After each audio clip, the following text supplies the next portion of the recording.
Brad and I are part of the outward-facing role of client engaged, community engaged, church engaged, staff of the foundation, and it is a delight to know Brad. It is a delight to work with Brad, and I am just really thrilled to be back home and have an opportunity to introduce you to Brad Masters and for you to really dig deep and get to know about what the New Covenant Trust Company will be providing for the presbytery and can continue to provide for our congregations and all of us. So Brad is my friend, so please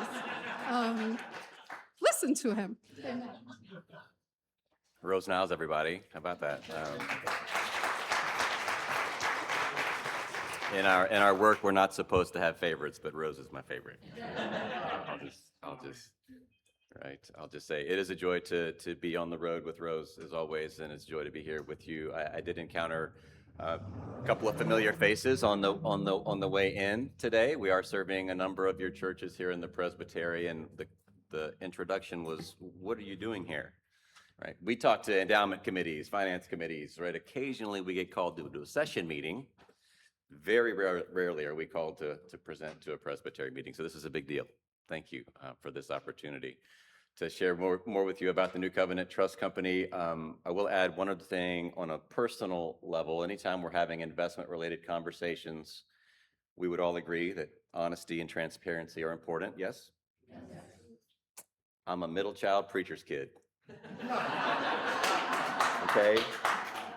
Which makes me, right, the biggest sinner in the room. I think all that is true. My wife and I have 4 children. My oldest daughter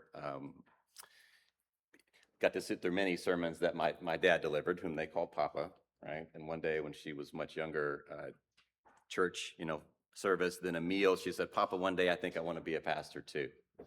Because when I talk, people have to listen to me."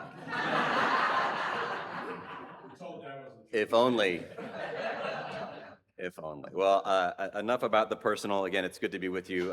Thank you, Keith, for the introduction. We are grateful for the partnership, the collaboration here with the Presbytery of Hudson River. Just a few words, a lot of words on these slides, so I'm just going to talk our way through them, if that's okay.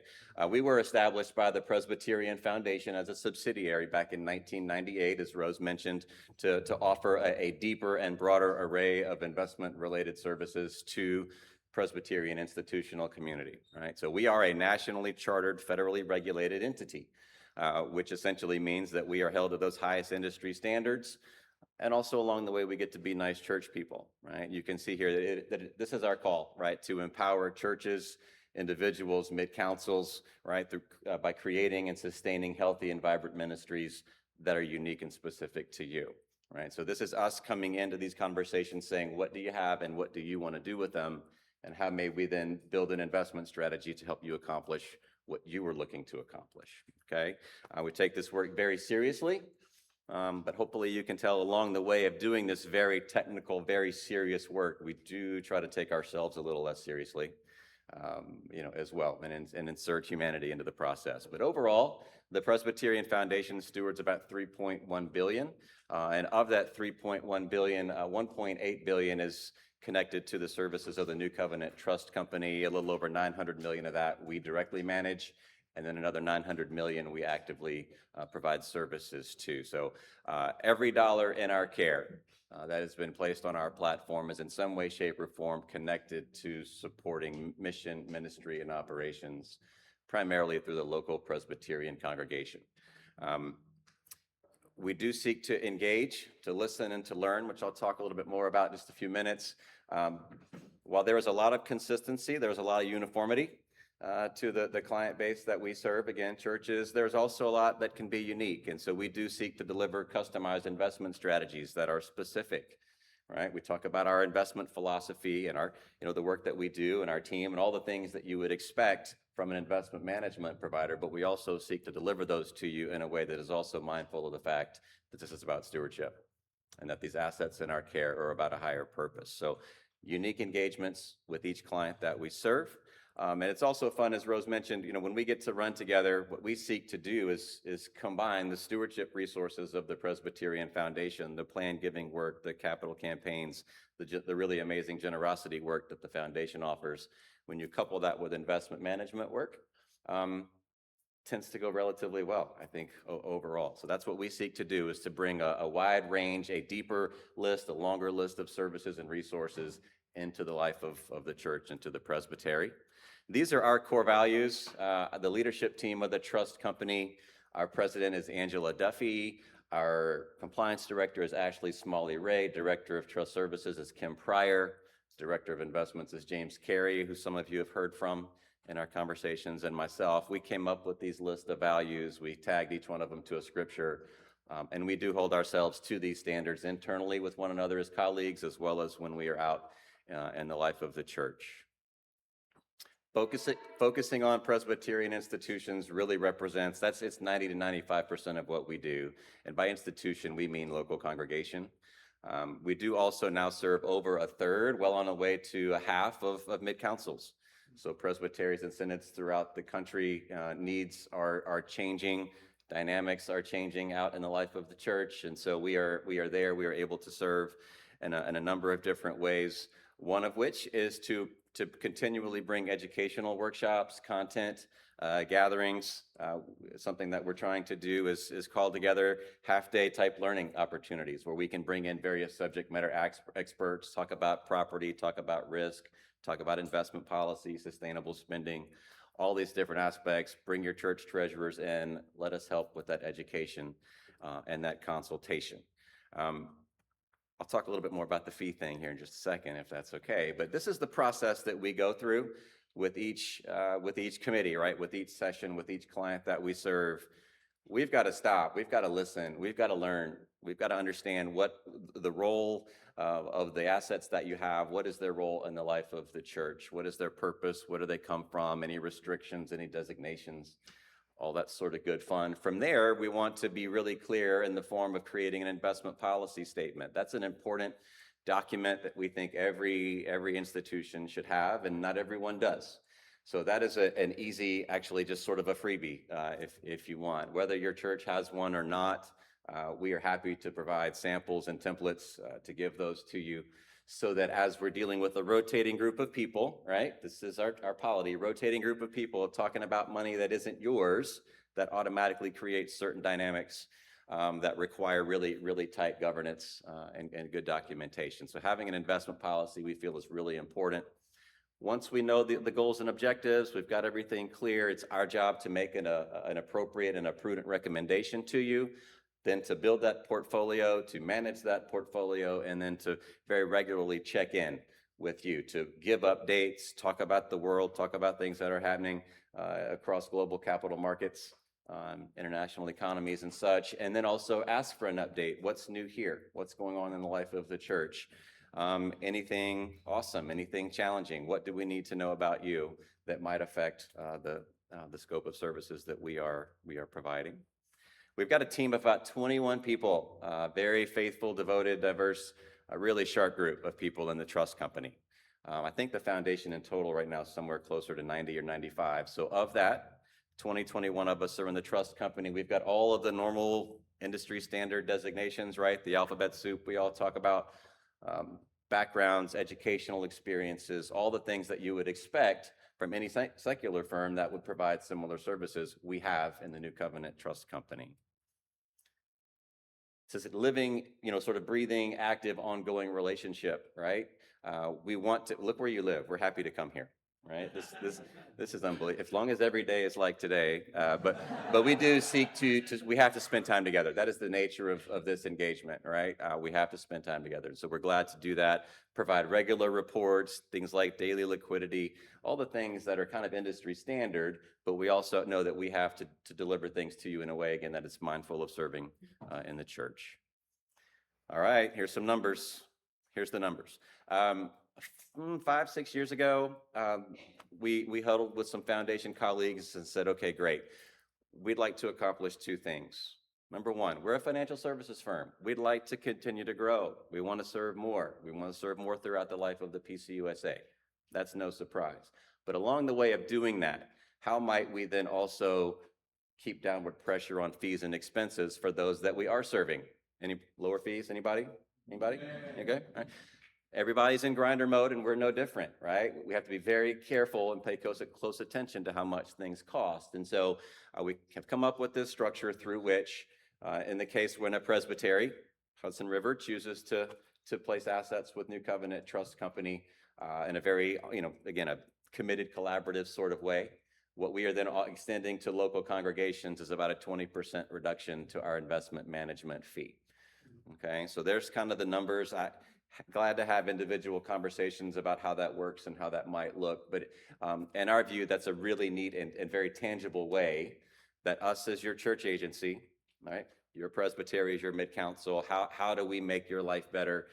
And in the context of an investment management engagement, one of the ways we can do that is by lowering fees, which does leave dollars in your pews and your budgets to do the things that you would like to do. And for the churches that we are serving already in this presbytery, they are immediately benefiting from this, right? This is already in place. And we'd certainly welcome an opportunity to talk to more of you about what that means and how that looks. That's cool, right? Yeah. All right. Just how much? Another hour? No. Just a bit about investment philosophy, how we approach these conversations. These are some of our core tenets as an investment firm. This is church money, right? I think, and it requires a certain level of care. We achieve really high levels of diversification, international diversification, keep downward pressure on fees and expenses, as we talked about, remaining balanced, being thoughtful about the long term and the short term. We seek really hard. We worked really, really hard to determine an appropriate asset allocation. What's the risk tolerance of this committee? It's kind of hard to often get there when you're talking to a group of folks from different walks of life to understand collectively what that might mean for this particular church, your particular church, and then importantly, to remain focused and disciplined throughout the ups and downs of the market, much like we've experienced here in the first part of this year. Asset allocation, what we mean here is the split between stocks and bonds and cash, other different types of asset classes. How aggressive, how conservative. We feel like getting this right? Getting the answer to this question drives a tremendous amount of the investment experience that we think investors will achieve. Way more important than deciding whether we invest in Coke or Pepsi or this company or that company. It's getting that overarching split right. And to get ahead of that, most of the assets that we serve do have some sort of a balanced growthy, 60% stock, 70% stock, 30 to 40% bond type of an allocation. That's a very consistent strategy that we see implemented by churches for their mid to long-term money, typically intended to support or sustain some sort of an annual distribution, 4%, 5%, whatever that number might be. But that's a part of the work that we do, is to work to get this right, connect it then to some level of sustainable spending. We've got some neat tools, some charts, some graphs, the math, right? The math part of the work that we do, bring that into those meetings, talk a little bit about how these things have done in the past, and have a little bit of a conversation about how we think they might do into the future. We want to spend time understanding short-term needs, right? What do the next 12, 18 to 24 months look like? And let's be thoughtful about what we do with those assets, right? We've got a big expense coming up.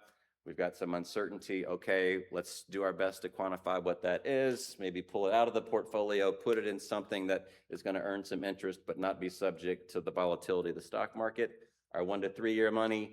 And then we have conversations about what to do with that midterm bucket and the long-term bucket, and build that out and then manage that according to your specific needs and preferences, and try to avoid what happens to most. This is a little industry standard cartoon. This honestly was like the first quarter of 2026, right? This is the first quarter of 2025, where entered the year with some level of optimism, and then right out of the gate, right, we had a big downturn. But what tends to happen is folks get a little bit spooked. Committees are no different. We're not immune from this. We tend to sell at the wrong time. We wait until things feel better. We invest again when things all of a sudden are back to normal. And then we get, so this is a difficult cycle that we try really, really hard to stay in front of with our church clients, okay? If you feel like having a conversation about what it means to incorporate your values as a PCUSA congregation in and through your investments as a reflection of your witness, this is something that we do. But we also approach the conversation with a high level of flexibility. Believe it or not everybody agrees about what is or isn't a socially responsible portfolio. Bad joke, bad joke. But just know this is one of the benefits of the trust company, right? That we're the platform, we're the option that does allow for, right, some uniqueness from client to client, congregation to congregation. About 75% though of our Presbyterian clients do invest according to Presbyterian values. The others have said, in our particular context, we might think of that a little bit differently, so let's have our portfolio look a little bit differently. We can accommodate that. But you should know that the Presbyterian Church has a really long-standing history of investing this way, of engaging this way, going back to way before it was cool. Okay? Back into the 50s, 60s, and 70s, pursuing these kinds of things, right? Peace, racial justice, economic and social justice, environmental responsibility, and pursuit of justice for women. The list looks like that, as well as this, right? This is the most current list, so we're seeking to pay attention to investing in companies that are focused on producing weapons, for-profit prisons, prolonged military occupation. These are the kinds of things we try to avoid in our portfolios that we build, okay? Most people associate responsible investing with what we are not doing. Who are we screening out? Who are the bad players out there? That's one part of it. That's only one piece. We also believe there's such a thing as positive investment. Okay, great. We are not investing there, but we are investing here. Who are we supporting with our dollars? Right? We also believe in corporate engagements, shareholder activism, right? We also believe very strongly in making sure that proxies get voted in a manner that is in alignment with our values. So we bring this very big, very well-rounded approach to a responsible investing platform. All right. We also believe that if you choose to invest this way, you shouldn't have to sacrifice much. In our analysis, the team that does this work, our investment team, this is a portfolio. Again, what I'm going to do, if I could just point, this is a 70-30 socially responsible portfolio. So consistent with Presbyterian values. I love that this is as of the end of the first quarter, which was terrible, right? No, I don't. But it was a tough quarter, but it's very good. I think it's very realistic to show where we've won, that markets move up and move down. But you'll see that, 3-month period, we've got a minus 1.62% on a 70-30 screened portfolio. If I show you the next one, this is the one that isn't screened, right? This is the normal portfolio, right? 1.61. If you take a look at the 10-year number, 9.36 compared to 9.26. What we're trying to demonstrate to you is that it can be done over long-term periods of time to incorporate your values and to achieve market rates of return. Right? If that makes any sense. We want you to know that that can be the case, and we just know that we want to come alongside, have those conversations, provide options, and show you how this could be done. There she is, Rose. We're going to be around, I think, for a little bit longer through lunch, I think. My flight was just delayed, so I can hang out a little longer. Of course it was, right? There you are. Thank you all very much.